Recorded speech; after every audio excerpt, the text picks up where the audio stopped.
예, CBS 라디오 박정희 한판승과 함께하고 계십니다. 이번 한 주 참 뜨거운 관심을 받고 있는 분이세요. 미스터 쓴소리 5선의 더불어민주당 다선 의원에서 이제 새내기 국민의힘 당원이 돼서 돌아오셨습니다. 이상민 국민의힘 의원님 어서 오십시오. 네, 안녕하세요. 예, 진 교수님과 박 실장이 인사 나눠주십시오. 안녕하십니까. 예, 실장님 어떻게 여기 한판승 고정 올해 박정희 그거 불러줘가지고 됐습니다. 축하합니다. 다른 곳에서 이렇게 또 뵙게 되니까 반갑습니다. JTBC보다는 훨씬 낫죠. 저한테 어려운 질문을. 네. 저는 저의 전 직장을 사랑합니다. 예, 그럼요. 예. 왜 그러세요, 의원님? 자, 일단은 자, 일주일도 안 돼서 또 바로 국민의힘 의원이라고 저희가 이제 소개를 해드렸는데 아직은 이제 어색하고 의원님 역시 뭐랄까요? 또 이게 국민의힘 의원이다 이러한 소개 자체가 약간 어색하신 게 있으시죠? 그럴 거라고 생각을 해야 되는데 예. 전혀 그렇지가 않습니다. 아 그래요? 아니, 사실은 마음이 좀 편하네요. 그동안 민주당에 있었을 때도 마음이 참 불편했어요. 말하면 제 소신, 뜻과 다른 표결이나 법안발이나 뭐 이런 것들 하는 경우에도 제 스스로 좀 이거에 뭐 얘기도 못하고 그냥 당론이라고 해서 그냥 휩쓸려가서 그냥 쓰나미 밀려가듯이 하는 것도 보기 싫었고 예. 저 스스로 양심의 가책을 느끼는 그런 것도 있었고 그냥 탄핵 요건도 안 되는데 제가 법률적으로 법률가 출신이고 다른 그냥 법률가 출신이 아니라면 그런가 보다 하겠어요. 맨날 사법시험 공부할 때 딱딱 떠배웠던 탄핵의 뭐 요건이고 뭐 이런 것도 헌법 있는데 그거와 달리 예. 그 정치권이라고 해서 그 마구제비 입법 그러니까 수의 의석을 마구 횡포하는 것이 진짜 양심의 가책을 느꼈어요. 예. 근데 그래서 제가 한 6개월 이상을 의총을 안 갔습니다. 너무 막 환청 들리듯이 막 의원들 얘기하는 거 이런 게 막 아주 너무 막 힘들었어요. 민주당에 계실 예. 때. 그래서 이제 그런 것으로부터 일단 벗어나서 뭐 하니까 마음이 우선 편안해지고 제 갈 길이 딱 정해졌잖아요. 예. 그러니까 이제 뭐 일로 매진 열심히 하는 것밖에 없으니까 편안해졌습니다. 마음 편하시지만 그래도 그 배신의 정치다. 철새 뭐 이런 얘기 또 들으시니까. 저는 뭐 이재명 사당 예. 개딸당을 배신한 건 맞습니다. 예. 오히려 이재명 사당 개딸당 그러니까 이재명과 그 공범자들로부터 부하 내동자들로부터 배신자다라고 하는 건 개인적 명예로 생각을 합니다. 아하. 그러나 예. 저는 민심과의 신의는 확실히 지켰고 민심에 배반하는 자들은 누구인가? 이재명과 그 공범자들이다. 그렇게 저는 감히 얘기합니다. 그렇군요. 그래서 입당하실 때 이제 국민의힘 가서 호랑이를 잡으려면 호랑이 굴에 들어간다 이렇게 말씀하셨어요. 그 호랑이가 누구냐? 많은 그러니까 제가 얘기한 건 호랑이 저는 이제 국민의힘이라는 그 당에 입당을 하는데 저 나름대로 왜 걱정이 없겠어요. 예. 주위에서도 만류하고 반대하고 뭐 진 교수님 거기 가느니 뭐 그 좀 너무 심한 거 아니냐 뭐 이렇게 말씀도 진 교수님 사전에 이렇게 하시고 말씀하셨어요. 또 그리고 다 들었거든요. 다 모니터하고 저희 방송을 예, 들으셨어요? 진 교수님 말씀은 또 가르침으로 알고 눈줄 못 가는데 진짜 주위에 할 말도 없고 솔직히 뭐 당 바꾸는 게 또 한 번 제가 재선 때 철새된 경험도 있잖아요. 또 철새다라고 예. 또 하고 예. 막 온갖 그 소리가 있는데 예. 이런 걸 떨치고 국민의힘에 입당을 한다라고 하는 왜 걱정이나 두려움이 없겠습니까? 또 한편 그런 걱정과 두려움과 함께 있었던 거는 새 학기에 새로 학교 입학하는 신입생 같은 설레함도 있었어요. 내가 국민의힘에 잘 정착해서 여기서 나의 정치적 비전 목표를 좀 이뤄보겠다. 예. 이제 새로 시작하는 거니까 예. 뭐 이렇게 이런 마음이 있는데 그래서 이제 그 뜻으로 호랑이 잡으러 호랑이 굴에 들어가는 다부진 각오로 입당한다 이랬는데 저는 다부진 각오가 방점이거든요. 그랬더니 그 다음에 그 호랑이가 누구냐 윤석열이냐 뭐 이게 하니까 예. 제하고도 하는 뜻하고 다부진 각오지 제가 뭐 호랑이를 잡겠다 뭐 그런 거는 아닌데 얘기가 이상하게 번져가서 제가 이제 나름의 그 사후에 모험담을 만들었죠. 예. 민심에 부합하는 정치, 야. 민심에로부터 박수받는 정치. 알겠습니다. 뭐 이렇게 그러니까 재미가 없잖아요 그런 얘기하면. 그렇죠. 예. 이게 의인법이어야 재밌거든요 이게. 예. 근데 일단 뭐 또 듣자 하니까 또 재밌는 얘기도 들더라고요. 그 가셔가지고 쓴소리도 하셨지 않습니까? 김건희 특검법과 관련해가지고 등등등등. 그러다 보니까 사실 뭐 그 당도 호락호락한 당은 아니지 않습니까? 뭐 민주당에 있는 문제 상당 부분 또 그 당에도 존재하고 그러다 보니까 그렇습니다. 심지어 의원들 사이에서 그쪽 의원들 사이에서는 이거 김건희 리스크가 아니라 이제 이상민 리스크가 생긴 거 아니냐? 예, 그런 이제 사전에 예. 제가 저 국민의힘에서 저를 영입한다고 하니까 이제 이상민 저기 와서 또 쓴소리 한다고 해가지고 분란을 일으키는 거 아니냐 예. 이런 내부의 걱정이나 국민의힘에서 예. 또 뭐 들어오면 안 되는 거 아니야 뭐 이런 소리도 있었다고 합니다. 또 그리고 지역에서도 그런 소리가 있었고 예. 뭐 나대지 마라 뭐 이런 얘기까지 하고 그런데 저도 이제 저 국민의힘의 새내기고 예. 그동안 저 이렇게 쓴소리 한다고 해서 온갖 뭐 고초라고 할지 하여튼 힘듦이 있었는데 예. 가자마자 많은 기자분들이 그래요. 언제부터 쓴소리 할 거냐 국민의힘에서. 제가 미쳤어요. 지금 가진 지 얼마 되지도 않는데 쓴소리 하면 쫓겨나지. 쫓겨나지. 수위 조절하겠다. 그러니까 적당히 눈치 보면서 적당히. 이렇게 좀 하면서 세력도 형성하면서 예. 좀 이렇게 실효성 있게 하는 게 목적이지. 예. 제가 쓴소리가 목적이 아니잖아요. 코너 이름을 이제 바꿔야겠네요. 네, 제가 박선태 보니까 시장님. 약간 이상민 의원님 톤이 인터뷰 이제 국민의힘에 입당한 뒤에 약간씩 바뀌시는 것 같아요. 그럼 당연하죠. 저도 변신해야 될 거 아닙니까? 명함도 지금 빨간색 붙여가지고 하는데요. 시장님 마이크 갑자기. 데일리로 정세 판단을 하신다는 느낌이 좀 드는데 처음 인터뷰에서는 김건희 특검법에 대한 입장을 물어봤을 때 국민의힘이 특검 거부권을 갖는 입장은 존중해야 되지 않냐 당론으로 가는 건 요 정도 톤이었거든요. 근데 우리 박 시장님이 네. 저를 삐딱하게 지금 하려고 지금 그렇게 준비해 오셨잖아요. 근데 제 뜻은 이겁니다. 쟤 줄곧 저도 민주당에 쓴소리 있을 하려고요. 때부터 한 얘기는 예. 김건희 여사의 그 주가 뭐 조작 이 의혹권은 이미 검찰의 잘못으로 처리를 잘못하고 한 거로 의혹을 부풀린 측면이 있다. 예. 커진 증폭시킨 측면이 있다. 부풀렸다기보다는 그런 거기 때문에 이를 대통령의 국정 리더십을 온전히 발휘토록 하기 위해서는 이 의혹을 털 수밖에 없다. 예. 방법은 그 특검밖에 없는 것 같다. 그래서 특검을 통해서 해라. 이런 게 제 입장이었고 다만 총선을 지금 코앞에 두고 있지 않습니까? 예. 이거에 지금 하면 이거는 정쟁이고 총선용이고 완전히 뒤범벅이 될 거예요. 민주당의 속셈은 총선까지 이거 써먹으려고 하는 거고 거기에 국민의힘이 그걸 응할 리가 없죠. 그러면 타협을 해야 되지 않습니까? 타협하려면 총선 직후에 하는 거로 하고 특검 추천권도 여야 합의로 하는 걸 하든지 아니면 대한변협이 추천권을 거기다 위임해서 하는 거로 하든지 예. 이렇게 하면 합리적으로 타결이 될 거예요. 근데 민주당은 총선 이후에 특검하는 건 의미가 없죠. 예. 재미가 없고. 이른바 이상민 중재안이라고 한다면 그게 예. 한동훈 비대위원장이랑 1시간 동안 얘기를 나누면서 이 사람 대단하네라고 생각했잖아요. 그런 오랜 가장 친구를 큰 만난. 이슈인데, 가장 큰 이슈인데 그 얘기는 한 위원장이랑 안 했습니까? 아니 제가 안 했죠. 그 얘기는 굉장히 민감한 부분이고. 그건 나중에 또 텔레로. 아니 그 그 문제가 저 상대도 말하기가 곤란한 문제 아닙니까? 예. 그래서 또 저도 천만하는 잘 아니에요. 예. 한동훈 위원장에 대해서 제가 평소에는 좀 부정적으로 생각했어요. 예. 뭐 한판승부 나와서도 엄청 좀 씹었어요. 비판하셨죠. 예. 민주당 의원들하고 이렇게 말이야 쓸데없이 장관 품격을 버리면서 또 예. 이렇게 하냐. 그런데 만나서 해보니까 우선 제가 딱 느낌이 와닿는 느낌이 진솔했어요. 그리고 담백했고 그리고 하는 여러 가지 제가 이제 본지는 없지만 전국에 최근에 10년 들어서 전국을 다녔지 않습니까?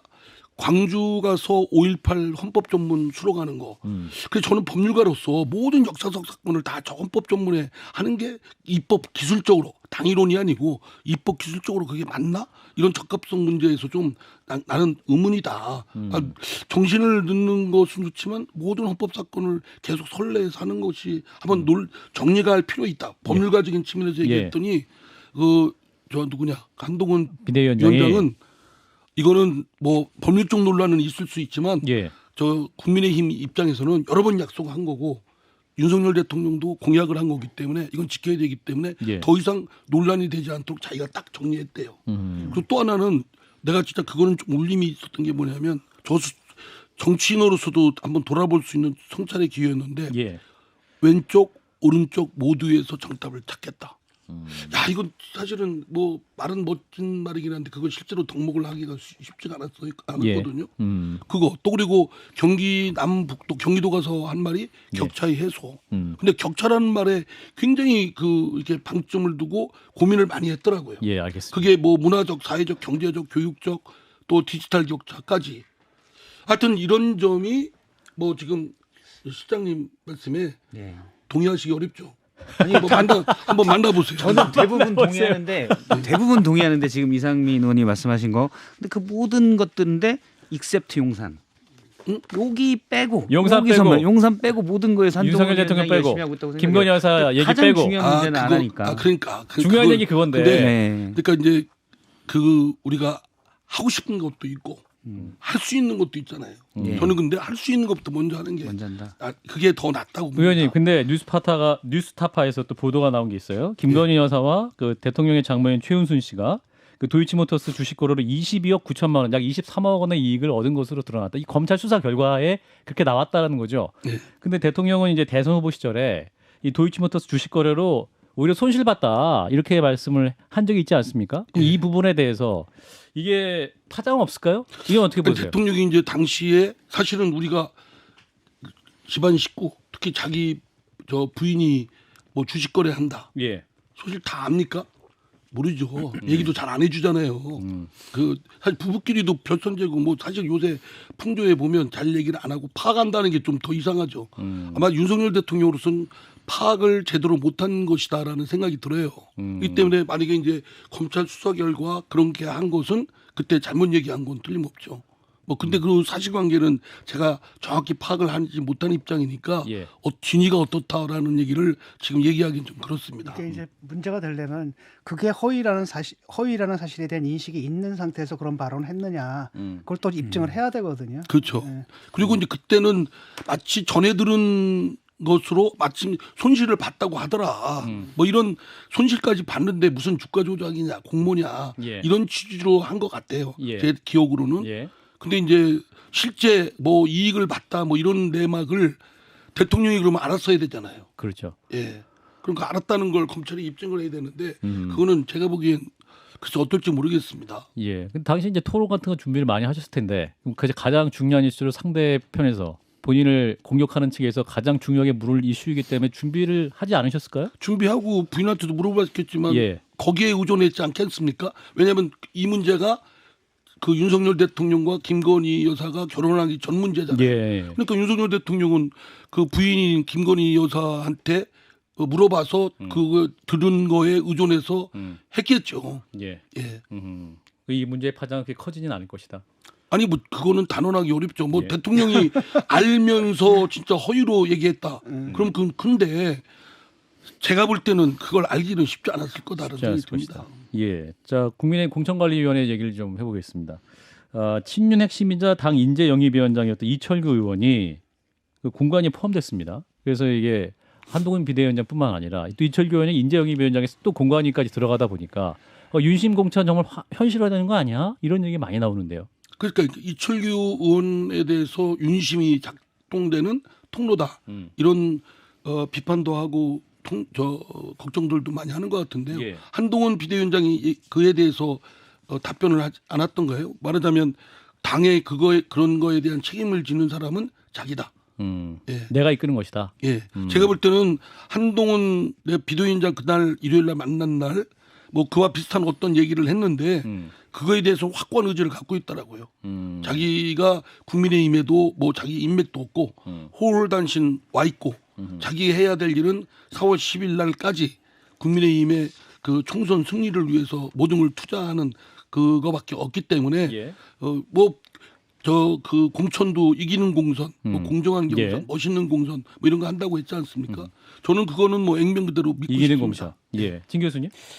이게 좀 불가피한 부분이 있었다고 보거든요. 한동훈 그 비대위원장 같은 거 당 상황을 전혀 모르고 누가 어디 있고 뭐 이런 거 잘 예. 모르니까 누군가는 있어야 되고 그러니까 사무총장이 어떤 이분이 적격인 건 사실인데 그다음에 이제 나와서 얘기하기를 뭐 나는 그 데이터만 제공하는 거고 결정은 이제 한동훈 비대위원장이 내리게 된다라고 하는데 문제는 뭐냐 이 데이터 자체가 인풋 자체가 여기서 상당 부분 영향을 끼칠 수가 있다는 거거든요. 예, 어느 당이나 그렇죠. 예. 실제 사실은 그 실무자들이 제공하는 기초 자료들이 예. 어디고 크게 작용합니다. 예.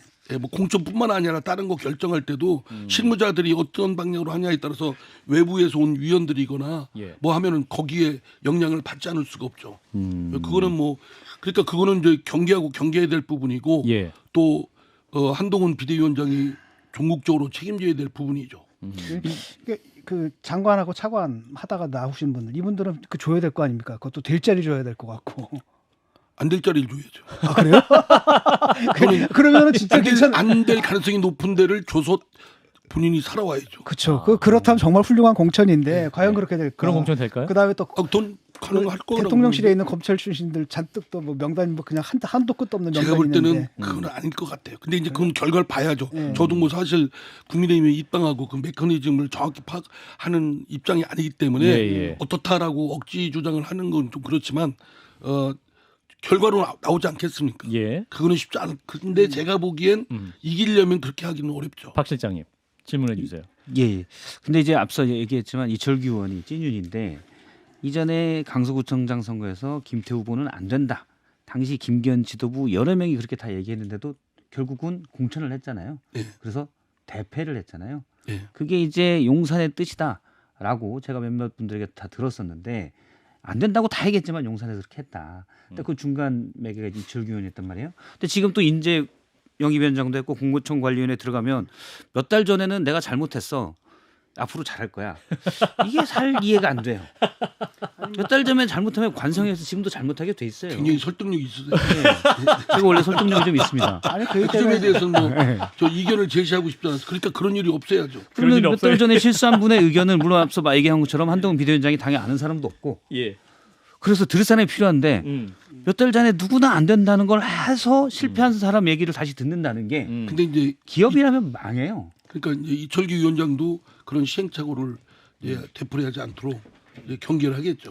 그건 이제 이철규 위원장 심지어는 일기장을 본 다음에 얘기를 해야 될 심지어는 것 뭐 같아요. 그게 그분 의견도 아니었을 그죠. 가능성이 있죠. 예. 그러면 그 대리 실행만 했은 거고. 그러면 똑같은 체계와 시스템이 또 작동될 가능성이 크다는 거죠. 예. 그러니까 예. 되길 바라는 거죠.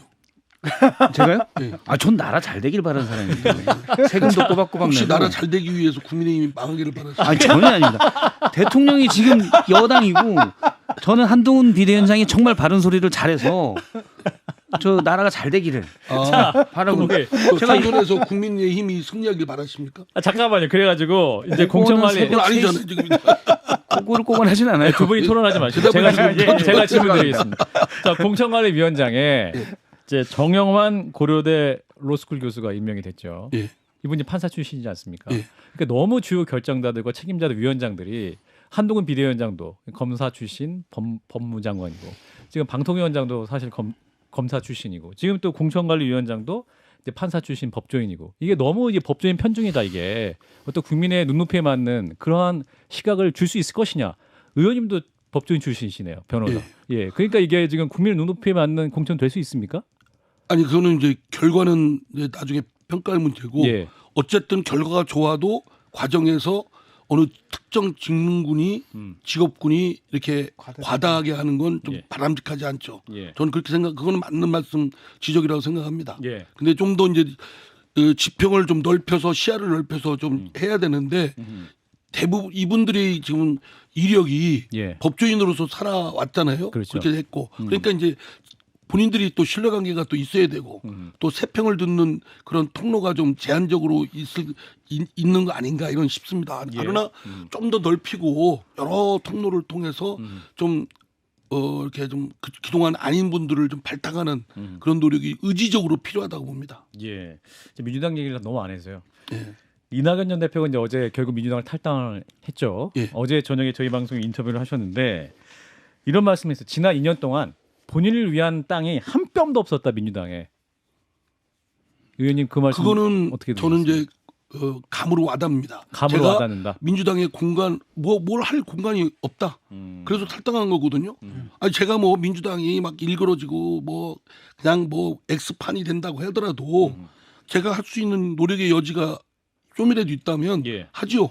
제가 있던 곳이기 때문에. 근데 그럴 거는 여기서 하는 것은 너무나 인생을 낭비하는 거고 무의의 노력이다. 아하. 이런 판단인데 예. 이낙연 전 대표가 한 그 말씀은 그런 거 아닐까 싶습니다. 왜냐하면 제가 봐도 그래요. 이낙연 대표가 있으면 뒷방늙은이밖에 또 합니까? 아무 의사결정에 참여도 할 수 없고 참 뭐 그냥 덕담이나 하고 그런데 뭐하러 현실 정치인이 아니면 모르겠는데 현실 정치에 딛고 있는 분이라면 있을 곳이 없죠. 그러니까 나오는 게 잘하신 겁니다. 2분 남았는데 박성태 시장님. 2분밖에 안 넘었어요. 예. 질문 맞아. 저는 이상민 의원님이 민주당에 계실 때 쓴소리한 걸 되게 응원도 많이 했거든요. 민주당이 너무 소통 구조가 폐쇄적이다. 그래서 응원했는데 국민의힘으로 갈지는 사실 잘 몰랐어요. 그거는 그때 쓴소리의 이것과는 좀 다르지 않나라는 제 예. 개인적 생각이 있습니다. 아니 그러니까 제가 저 순수한 거는 민주당을 건강한 정치 세력으로 하기 위한 거였고요. 예. 저한테 이제 민주당에 도저히 있을 수 없어서 나왔고 여러 가지 선택지 중에 현실적인 선택지 중에 국민의힘을 택한 겁니다. 저 나름대로 범위는 있었지만 민주당은 지금은 잘했다고 생각합니다. 예, 의원이 막 얘기하시면 민주당은 막 많은 사람들이 뭐 수박이 어째 이게 그렇잖아요. 근데 국민의힘은 딱 얘기하려고 하는데 분위기가 안 좋으면 얘기를 아예 안 하는 구조여서. 아니 근데 제가 중진의 죄담에 가봤거든요. 중진 모임에 예.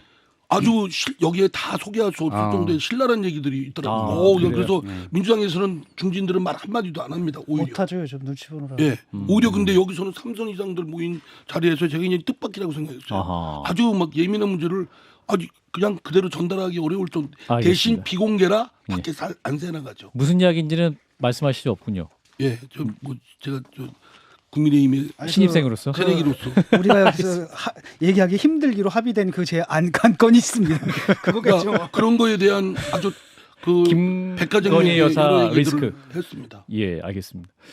한 40초 남았는데요. 짧게 대답해 주세요. 자, 이준석 대표와 이낙연 대표의 연합신당 가능할까요? 가능할까요? 저는 가능하는 건 쉽지는 않겠지만 두 분이 노력해서 예. 연합을 했으면 좋겠어요. 그래서 이 한국 정치의 두 당의 독과점 구조가 아니라 그야말로 정치적 서비스의 고품질 경제. 근데 국민의힘도 정치적 서비스 고품질 경쟁하는 거예요. 그래서 거기서 유권자들이 선택받아서 일당으로 원내 일당으로 되면 좋겠어요. 그냥 그 잘해서 양당 구조 깨가지고 세 개의 정당에 좀 경쟁을 하고 해가지고 품질 국민의힘이 경쟁하자. 원내 일당이 되고. 자, 일단 오늘 여기까지 말씀 듣겠습니다. 국민의힘 이상민 의원이었습니다. 고맙습니다. 네, 감사합니다. 좋아요, 구독. 알림 설정.